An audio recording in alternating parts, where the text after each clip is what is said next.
Ladies and gentlemen, we're jumping into how awful is this show, talking about The Idol. Since I have just ruined my entire life by watching all the worst moments of The Idol, I literally feel like Ant-Man crawled up my butt and is about to expand to his normal size. And honestly, frankly, I would have preferred that to having watched The Idol. Woo-wee! So I've heard a lot of negative things about a new HBO Max show. Or, excuse me, pardon, not HBO Max, Max. I don't want to be thrown in jail for using the wrong nomenclature there.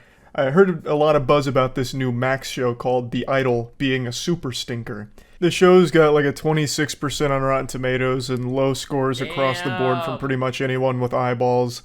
And to me, it just didn't seem like an entertainingly bad show. I watched the trailer and it just looked like a snooze fest, and then I looked at the official poster and it just looks like the woman's wearing an actual orange rind for a dress. It looks CGI'd, so I thought the main complaint was going to be that it's low budget or poorly put together. Right. But apparently that's not the case. So I read a few... No. You thought it was just because it had bad production quality, you fool! There's a lady in this show that says that mental illness is sexy. There is no coming back from a line like that. A few of the reviews, and I watched a few reviews as well, and everything people were talking about actually did make it sound fun bad. So, I decided to do what I love to do. I dove into the septic tank, fucking cannonballed into the deep end in order to swim around in the sewage, just to see if it was fun bad. And now Ace Reporter Charles is here on the front lines to give you the verdict after watching 2 episodes. It's sometimes fun bad, but mostly just bad. Yeah. The reviews led me to believe that there was a menu here that was serving something entertaining. So I came into the restaurant and I ordered the poop, but I got served the pee. My biggest complaint, I would say, with The Idol, from what I've seen, is it's all cock and no cum. There are these people that are having sex everywhere at all times. I don't get to see any of it. All right, anyway, I mean, what I meant was... There is occasionally moments where I get what I was hoping to order, which is entertainingly bad moments and content, but 9 times out of 10, what I'm getting with the show, at least through the first 2 episodes, is just a big fucking plate of nothing. It's just boredom, empty calories. How could you say that when the main girl is brain dead and also mental illness is sexy? Listen... I'm going to get into it deeply here in just a moment, but just to give you a little context for the production. Not going to get as deep as that guy in the show. It was apparently already plagued by controversy before the first episode even aired. There was a lot of behind-the-scenes drama and a lot of, like, really turbulent changes and a lot of shit going on. So a lot of people already wrote off the show and put it 6 feet under, put the tombstone on top of it before it even aired, just because of all of this drama that was happening behind the scenes. They thought there was no way that it would actually come out and be decent. But I'm not here to really talk about all... But they were right. Like, you're right. But at the end of the day, it was bad. All of that stuff behind the scenes, because I went into this show blind, not knowing any of it, and it's still bad. So let's dive in. Episode 1. Now, this is where I'm immediately talking about the show just being like eating fucking styrofoam, where you get nothing out of it for a long time. For the first 40 minutes, unless you're really just like, awooga, titties, there's not a whole lot of, like, interesting things happening. Now, I mention boobies here because within the first 5 minutes, they're immediately going into just showing you tits, and it even becomes a plot point. A plot point that they kind of harp on for a good chunk of screen time, actually, where the main character, Jocelyn's doing a photo shoot, and then she just, derobes herself to show full bare breasts, and she just wants to let those honkers go bonkers, but there's an intimacy coordinator I freaking love Mr. Critical on set who's telling her she can't do that because it hasn't been approved by the intimacy board, the executive branch of booby coordinators, and they get mad. It's important. Listen, if they made the entire plot about honkers going bonkers, I would not lie to you, it would make it better. It's like, forget all the plot, forget all the reason why you're convincing yourself people are interested in the show, and just show us boobs. Him for trying to put the kibosh on that, because she wants to just let them eat tit. Let it all hang out, and he's saying, no, we really need approval, it's how these things go. And he's just doing his job, and he's being framed as a villain here. Like, the main character, Jocelyn's getting mad at him, her staff is getting mad at him, eventually they just try and, like, scheme on how to get him out of the equation, so they lock him in a bathroom. So I just found that pretty interesting that its first major plot point, I suppose, is just titties. Like just underlined titties. I literally see absolutely no complaint with this. That is the plot. You see, I'm coming at this from a completely different angle, Mr. Charles, Black Shirt Charlie. How are we gonna get people hooked on our show? Obviously, the tried and true method. We're going fucking caveman brain. Show them the I mean, it's true. That's the expression, a penny for your tits. milkers. And that's the whole first part there, really. Like, that's actually the first instance of conflict or anything, really, exposition, which was an interesting idea, an interesting call to make. But yeah, like I said, if you're not just going into this for softcore porn reasons and, like, your eyes popping out of your sockets like a cartoon character when you see titties, I just really don't think there's a whole lot to get invested in within the first 40 minutes of episode 1. Which is why the first 40 minutes of episode 1, I promised that I would watch an episode. It's an hour-long episode? No shot in hell. Oh my god, I've made a continuous and severe lax in judgment. Back to the point that I was really trying to make. The big complaint with this show is that the story and the characters are terrible. At that point, just show the boobs. Now, to quickly blast you here with the cliff notes, episode 1 focuses mainly on our main character Jocelyn, who is a massive pop star, but has recently fallen on hard times due to some tragic events that have happened in her life. Yeah, like her mother died, and then it's like, oh, everyone's mother dies. Damn, the show's just a masterpiece. Had some very tragic things happen, like the loss of her mother, and they keep mentioning that she had a psychotic breakdown at one point. And 2, she just recently had one of her pictures leak. And it's not a picture that you'd necessarily be hanging on your refrigerator. It's not exactly a good photo. It's you know how they say it's a tough nut to crack? This is an easy nut to bust. Picture with cum on her face. So she got glazed. I mean, all right, listen. Everyone has a picture or two with cum on their face. That's part of growing up. And the picture surfaced online through a leak, and it became the #1 talked about thing in the world, so people are making fun of her, and everyone's talking about, Jocelyn, the mega pop star, all cummy-faced now. So now she's tackling that stress on top of the stress she's already experiencing through everything she's been through, and she now has a single coming out for the first time in a year, and she's not super proud of it. Everyone's encouraging her, that's an amazing song, but she herself is a little on the fence about the real quality of it. That's kind of the first half. Gone just full hog wild. Call it full facial, launch an OnlyFans, go for the entire game here. Just win. Win the game, bro. Win the game. The thing that people insult you for can become your very greatest strength. In a nutshell, they were also playing a little game of keep away with Jocelyn's phone, so that way she wouldn't see the cum face picture and find out that it leaked and she's been trending online all day. And eventually she does find out, they do tell her, and she takes it like a champ. She says, it could be worse. And she's not wrong, it could have been worse. That could have been like a full-blown goatsy situation, right?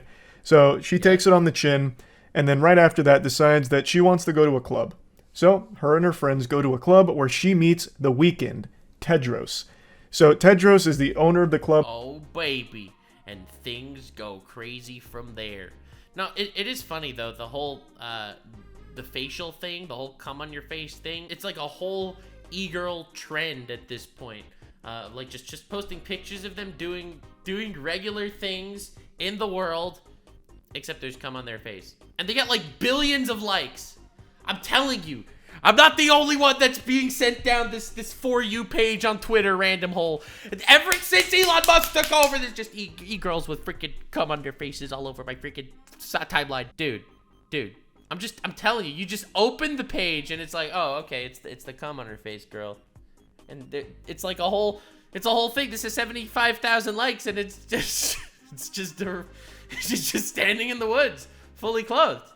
I don't understand, but it's an entire genre now. That she attends, and as he's, playing music, he calls her out, and he's like, holy shit, that's Jocelyn! We've got to dance. So they dance, and then immediately fall in love, basically. Let's go! That's how real love works, by the way. So you dance with someone literally one time, and that's it, baby. Love. Start grinding, and they go to a stairwell where they're about to do a little canoodling, but then one of Jocelyn's friends, who's also her assistant, it kind of kills the mood, but they still got close. They exchanged contact information like it was a goddamn car accident, and they go their separate ways. The following night, Jocelyn is talking to her best friend / assistant, and says that she wants to bring Tedros over. And so she does. And now finally, after 45 grueling minutes, we get to the part where it gets fun bad, entertainingly stinky. Let's go. We spent 45 minutes on the fucking Oregon Trail here, going through all kinds of, unpleasantries. And now we're finally to a point where we can put a smile on our face. Before going into it, I would like to say that I'm actually surprised now, after watching the first 45 minutes, at how low the ratings are for it. Even though I found it uninteresting, I didn't find it to be like the most horrible show ever, like a lot of the reviews would have you believe. Yeah, you might think that when they say mental illness is sexy, they actually meant it ironically, but actually they didn't. They're just brain dead. The cinematography is actually pretty good. It's shot well. Like, the show is well made. The biggest problem with the show is that it's uninteresting, and it's focusing on the worst parts of its narrative. It's focusing on the most unlikable parts of what the show is crafting. So it's the boobs? What is wrong with you, Charles? Is there something you want to tell us? Putting all of the focus in the wrong areas, like which boobs. I imagine most people are just tuning out for. So they just don't have any investment in it, and it makes it hard to actually care about what's going on. But as a show, I don't even think it's that horrible, like as bad as the reviews are making it seem. It's just fucking boring. That's by far its biggest sin for the first 45 minutes. But now, we get to Tedros coming into the equation. So he shows up to her house, and I can't show you the clip, but... No way! Was that the scene where he's sitting there? Oh yeah, I wanna strangle you with my cock. I will show you a screenshot. Tedros walks up to this house like he's the goddamn Terminator. Look at the atmosphere here. It's like a scene out of Courage the Cowardly Dog. Like, this shit is like when SpongeBob and Mr. Krabs went to the cemetery to get the #1 drink hat. Like, it is haunting. I don't know why he shows up like this. He's got a fucking trench coat on. This is Tedros on his way to Arlong Park. Tedros, Luffy, Zoro, and Sanji going to Arlong Park to take on the Fishmen. He's like an assassin out of John Wick. Like, it is wild that he rolls up like this. And he goes into the house, too. This same energy. Now, I had to take that picture with my phone because on Netflix you can't do like a screen cap, or at least I don't know how. I'm too fucking stupid, I guess. But basically, the doors swing open, and they're really like squeaky doors, like something out of a horror movie. And he's like the fucking Undertaker. He's just like... That's me, I'm the Punisher. I am going to punish your asshole. Your asshole will be so punished. Slowly walks up, and he continues that persona. Like this haunting presence, even once he gets to the house. I mean, let's be real here. You could so see Andrew Tate dressing like that for a booty call. So much so that the assistant, Jocelyn's assistant, is like, oh, this guy's got weird vibes. So she's clearly like a little perturbed by it as well. And he just keeps it going. It's like a 5 or 6 minute scene of him rolling up and going into the house where he's like creepily playing the piano while looking at Jocelyn's assistant like dead in the eyes, staring a hole through her fucking soul. And then he pours himself a drink, and then he's like checking his teeth in the mirror, licking himself, playing around with... Oh, that's the clip of him just licking himself. Oh my god, it's so bad, Goofy. It's like, oh my god. With his trench coat, and then he starts sniffing her pillows, just actually taking a huge huff of the fumes from her pillows. It's so goofy, like beautifully goofy. Now, while he's doing all of this, Jocelyn's getting ready because she's very excited to have sex with him. And then she goes... She's so upset about her image. She's just, it's so rough out here. Everyone thinks I'm a whore. Everyone thinks I'm a slut.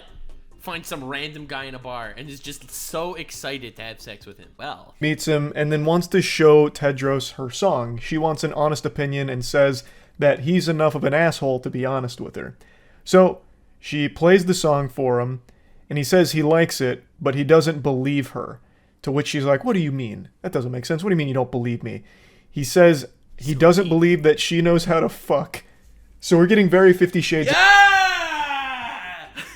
It's like, oh, you're talking about having sex. Well, I don't believe you're good at it. If you can prove to me that you can make my salami disappear. If you can prove to me that you can milk little Tedros over here, well then, I will admit your song is good. Of Grey here. That gave me the same tingles as the 50 Shades of Grey movie when Christian says, I don't make love, I fuck. It's so skin-crawlingly cringe. It's amazingly cringe. I don't believe you know how to fuck. And she's like, I know how to fuck. And then he like takes her robe... This is how I collab with Fifi, by the way. ...robe off. And I shit you not, wraps the robe around her, takes her robe off, and I shit you not, wraps the robe around her head and then ties it around her neck. So it's like a manhunt fatality. So he's got the robe over like a paper bag that he's trying to like strangle her with, basically. And then he gets out a knife. And he's like, oh my god, what? Panic, I know you heard the knife. And then he's like, open your mouth. And then he cuts a hole for her mouth so she can breathe. It's so fucking silly. And then the episode can...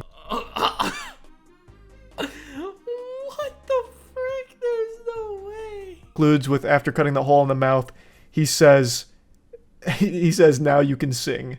It's super silly, and I neglected to mention a very important point with an ice cube that happens right before Tedros puts the robe over her head like he's about to waterboard her. He takes an ice cube, and he like runs it down her leg and onto her like pussy and all that. Oh, that's lovely. And that ice cube is actually a major supporting character, believe it or not. Well, not like that single ice cube. It melted. God rest its soul. Rest in peace. But ice cubes in general. I love how because he's just getting so into it. She became so inspired by that sexual experience in the ice cubes that it kind of become her vessel to tap into her more creative side. So the single she's releasing is about sex. Like, it's about being a freak, getting real grimy. And when he said that he didn't believe her in the song because her vocals didn't convey that she knew how to be a freak and have sex, the Ice Cube brings out that freak side of her, I guess. In the next episode, she does a remix of that song. Oh my god, because she said, you know what, the previous one wasn't me, this one's more me. And she plays it for her whole team to get their opinions. And the song just actually sounds like porn. Like, the entire intro is just moaning and deep breathing and shit like that. It sounds like you just walked in on somebody in the masturbatorium going crazy. The masturbatorium, I freaking love Charlie. So her staff wasn't super thrilled because it just sounds like they're listening to porn, and she gets so upset that she goes back to try and remix it, and in order to get back in the zone of being a sexual expert, she has a glass of ice cubes nearby that she... This is the worst thing I've ever heard in my and life. she keeps... I can't even keep a straight face. This is the worst thing I've ever heard in my entire life. I literally want to... Oh my god. And every time she's about to record a line, she puts another ice cube in her pussy. Taking from and rubbing on her vagina and then like squeezing at her neck in order to get back into that moaning sexual zone, which I thought was so silly. This is so bad. Like, that made me giggle a lot. I'm very so this happy. is when the show's at its best in terms of like entertainingly fun bad shit. Yeah. Like having to kegel some ice cubes in order to do enough deep breathing on your track in order for it to sound sexually stimulating enough. What a brilliant idea. Now, it's all the ASMR hentai roleplay channels out there just rubbing ice cubes all over them. Episode 2 reveals like the deeper plot elements here. I cannot believe he watched a second episode. Tedros was already kind of framed as someone who's probably going to be a bit shady in the grand scheme of things, and episode 2 drives it home. It turns out Tedros has a label of his own, and pretty much everyone from that club is in on it, and it seems, it's leading audience to believe that Tedros is getting close to Jocelyn for his own selfish gain as well as the gain of his label. So big plot twist moment was one of Jocelyn's dancers, whom is also one of her friends, is part of Tedros's friend group. This is the worst plot in the history of plots. This is why I said in the very beginning, if they would have just shown boobs for all the episodes, instead of making believe there was a plot, it would have improved the show. They actively fuck, and this whole thing was actually a setup. Damn. So, gets even closer to Jocelyn and eventually floats the idea of moving into her house, which she's all on board with. Meanwhile, Jocelyn's best friend is getting a little fishy once she learns that Tedros owns this label. She's starting to connect dots that this might not exactly be the most trustworthy person. This is someone... He uses ice cubes for the forces of evil. He manipulates with these ice cubes. Now, that's all of the plot shit. It kind of interesting, I will say. Like, I think that's an interesting narrative play. It's such a bad narrative play because obviously this dude was into it because he's a horn dog. Because this dude he went into her apartment and sniffed her pillows.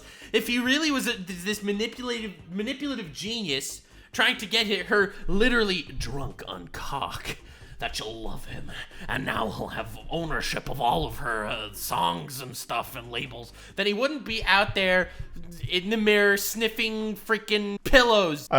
However, once again, I think they just focus on the most boring parts in the episode. Like boobs. But this one had a lot of fun bad moments, at least sporadically placed throughout. It feels like this show wants to be 50 Shades of Grey, like great value version, like diet 50 Shades of Grey. So it has these really weird moments, like genuinely just like baffling moments where Tedros and Jocelyn are about to fuck. And she's like, put that bathrobe over me again, or put the robe over my face again. So he like blindfolds her with the bathrobe thing. They literally do that twice. And then they literally have a second bathrobe blinding scene. Look, I get doing it once, but they did it a second time, the same gimmick? She starts like getting ready to fuck, but then Tedros goes behind a chair and he just starts instructing her like a drill sergeant. And it goes on for like 3 or 4 minutes, probably more than that, probably closer to like 5 or 6 minutes of him just giving her orders for things to do. So he's like, show me those titties. And I'll move the titties around. Hottest thing I've ever heard. And then, I shit you not, he even says, imagine my cock in your throat. And now you're choking on it. And now you're spreading your little pussy. So weird. This is the worst thing ever. That clip was so bad, though. While I suffocate you with my cock, I can stretch that tiny little pussy. Ah! It's so bad. So the Weeknd, Tedros keeps saying these things to her, and she's like mimicking it in front of him like it's a stage play. And it just goes on for so long. And then one of his friends that he brought over is watching in the mirror, and she starts doing the same thing. So Tedros is like a fucking sexual savant shaman. Like, he's like fucking mind controlling women around him. Just by existing.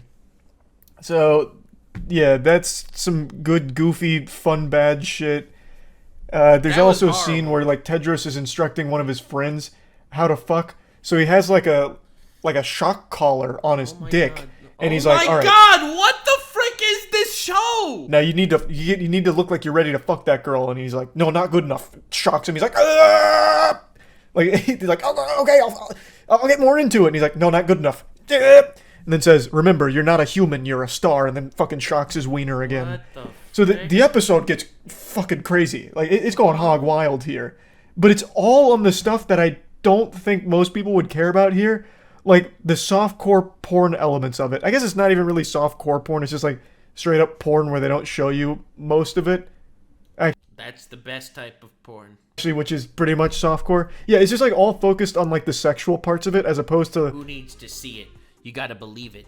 You're not a degenerate. You are a star. Actual interesting narrative bits, like the whole setup plan as well as Jocelyn's friend who is now getting in a position where the label's losing trust in Jocelyn, but her friend who is the dancer can also sing, and it's looking like they're going to replace Jocelyn with her, and she is the one that's part of Tedros' friend group, so that will benefit Tedros and all of them.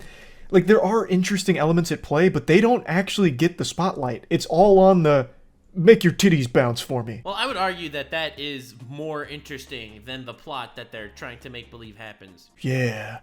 Good titties bouncing. Good shit.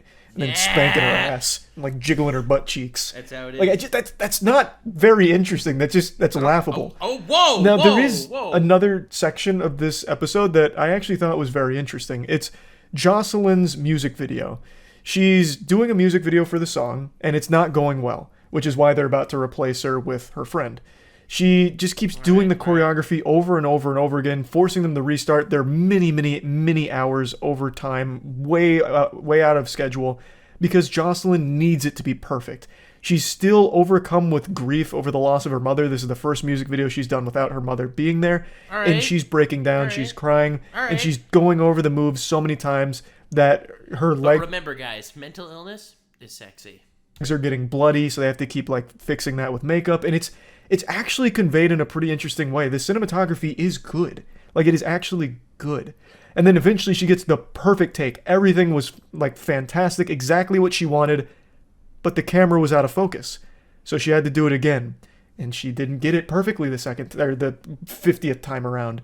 So Like, it's actually a very interesting scene. That Her doesn't staff sound coming in as to try. interesting as jiggle your boobas. That sounds way more up my alley, personally.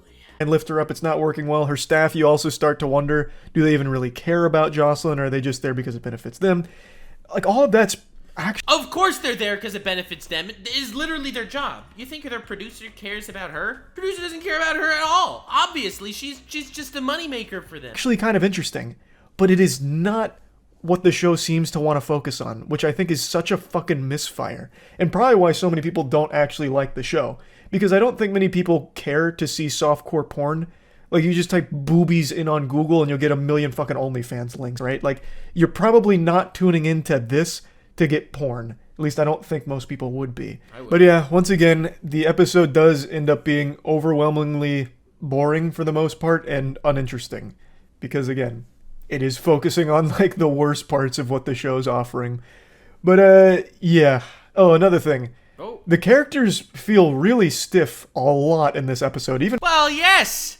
There's naked women walking around the entire episode. Obviously, all these dudes have stiffies. What do you expect? more so than episode 1. Some of these characters that come in here feel like actually phoned in performances. They didn't really care that much, which is kind of odd. I mean, especially for a show of this budget and this prestige. I mean, it's a fucking HBO Max show. Ooh. So I would think that they'd really make sure all of the acting is HBO fantastic. Max. But there's a lot of times in here where I was like, damn, that just really didn't seem like they cared at all about this whole scene. But anyway, I just thought I'd point that out.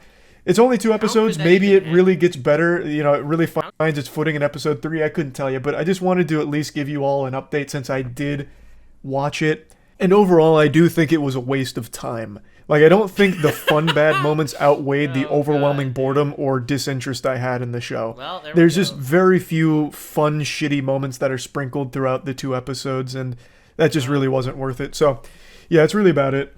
So, yeah. Well, that was one of the things of all time. Thank you for that, Charles. That was very cool. I am running the far away from the idol. We are doing something very different. We're watching something else. Like, subscribe, and follow me on Twitch. Stay weird, fam.